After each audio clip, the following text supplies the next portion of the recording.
what's going on, guys? My name is Matthew McCloskey. I'm here with a free songwriting lesson for you. Today we're taking a look at Sorry by Justin Bieber. We're taking a look at the top 3 tricks that he uses in this song to make it a success, and how you can use those tricks to take your songwriting to the next level. The first trick that Justin uses in this song to make it a success is its chord progression. We start with an A flat. This goes for 2 beats. It goes to a C minor, 2 beats, B flat for 4 beats.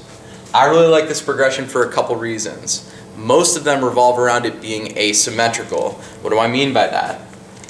Something is asymmetrical if we can run a line right down the middle like I've drawn here, and it's not the same on both sides. We've got an A flat and a C minor here and a B flat here. That's one way.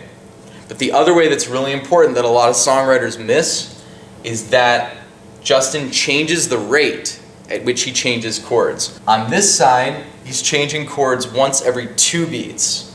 The A flat gets 2, the C minor gets 2. But down here on this side, he's changing chords once every 4 beats. There's only a B flat, it gets all 4 beats in this measure before we go back here. Why does this work?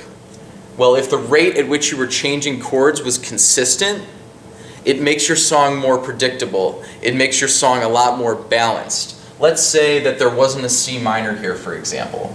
Well, now, you can put any chords you want on either side of this line, but your audience is always going to know in the back of their mind when the chord is going to change, because there's a very consistent, balanced, symmetrical pattern. Something is symmetrical if it's the same on both sides. You don't always want your audience to know what's coming next, because if they do, they're going to check out. That's why Justin includes an extra chord in this measure, because now he sets up a pattern of changing chords once every 2 beats on this side of the line. And then the audience thinks, okay, Justin is changing chords once every 2 beats. But then when we get down here, after 2 beats of this, we're expecting a new chord right here.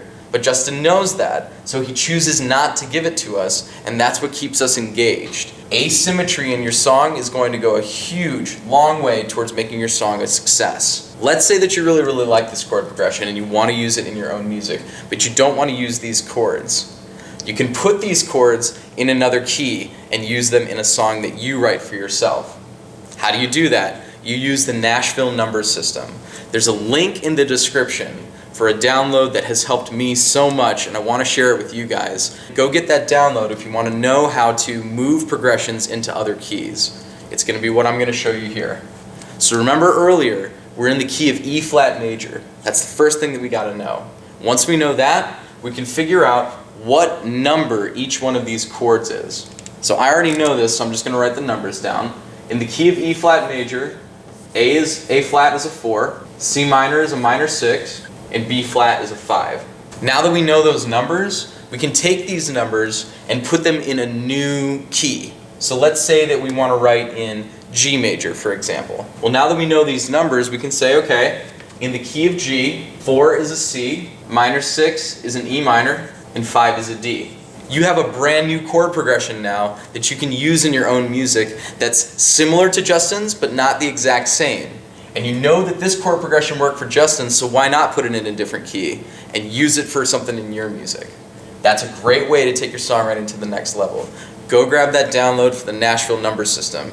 I use this all the time, and it helps me a ton. The second thing that Justin does in this song that makes it a success is he uses an A-B chorus. An A-B chorus is something that's really popular in pop music today, where they take the chorus and they make it 2 sections, A-B. In the A section, what I've drawn here, we get some more information about what's happening to Justin, what sort of story is happening. It's a little more context, and it wraps up what happened in the verses.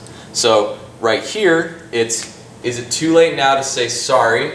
That's the tag, that's why I've underlined it. The tag is the line that has the title in it. Every time that you repeat the tag, we underline it, because I'm missing more than just your body. That's not the tag. Is it too late now to say sorry? That is the tag, because I know I let you down. Is it too late to say sorry now? The reason I've underlined that is because the goal of your chorus is to repeat the tag as many times as possible. Why is that? You want it to stick in your listener's head. So with an A-B chorus, like I said, this section right here is to add a little more context about what happened in the verses, but you still want to repeat that tag if you can. And luckily, sorry is a really short tag. Having a short tag helps a ton if you're writing pop music because you can put it more places when you're writing your chorus. And Justin knows that. That's why he picked a song with a title as short as Sorry, because he can put it here, he can put it here, he can put it here in this little short line right here. That's really, really a great way to start off this chorus. Now we come to the B section of our chorus. The goal of the B section in your chorus is only to repeat the tag. There should be minimal words outside of that. So how does Justin do this? He brings back, remember the female vocal line from the beginning?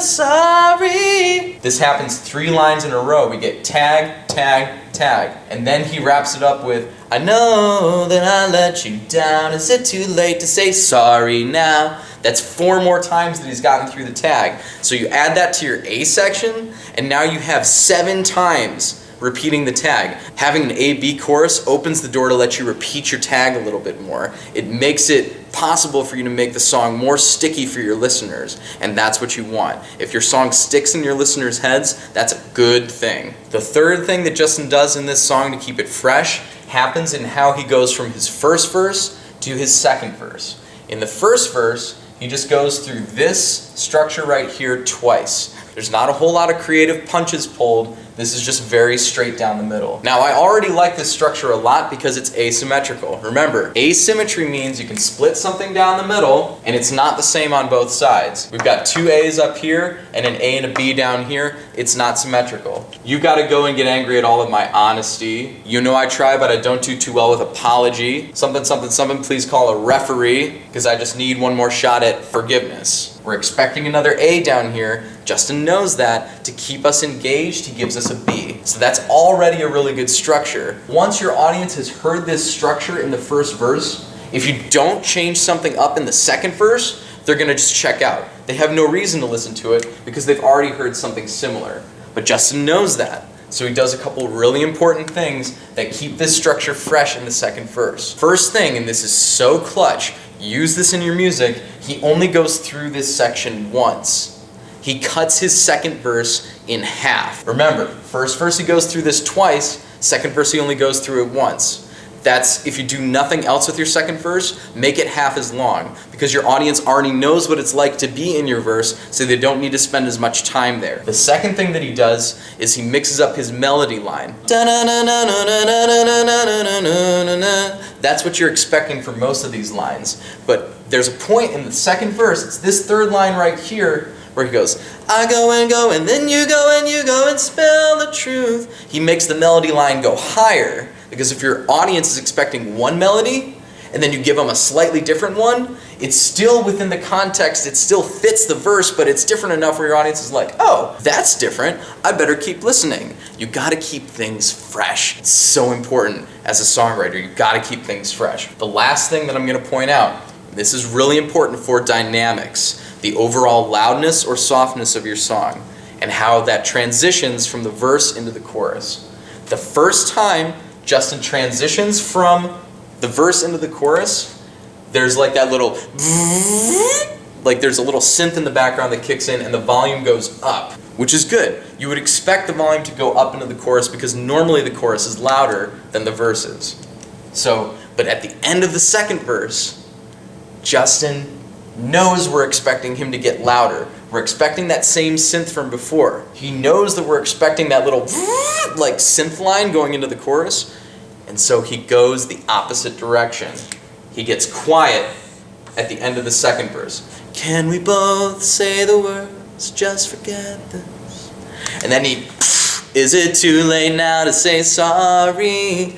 That works really, really well because at the end of the second verse, he goes against what he did before. That's one way that this works really, really well. And then from a dynamic perspective, he gets really, really soft, which makes his chorus feel that much louder. Sudden changes in volume, where you go from really, really soft to really, really loud, those work really, really great for your music, and they can help take your songwriting to the next level. Learn from this.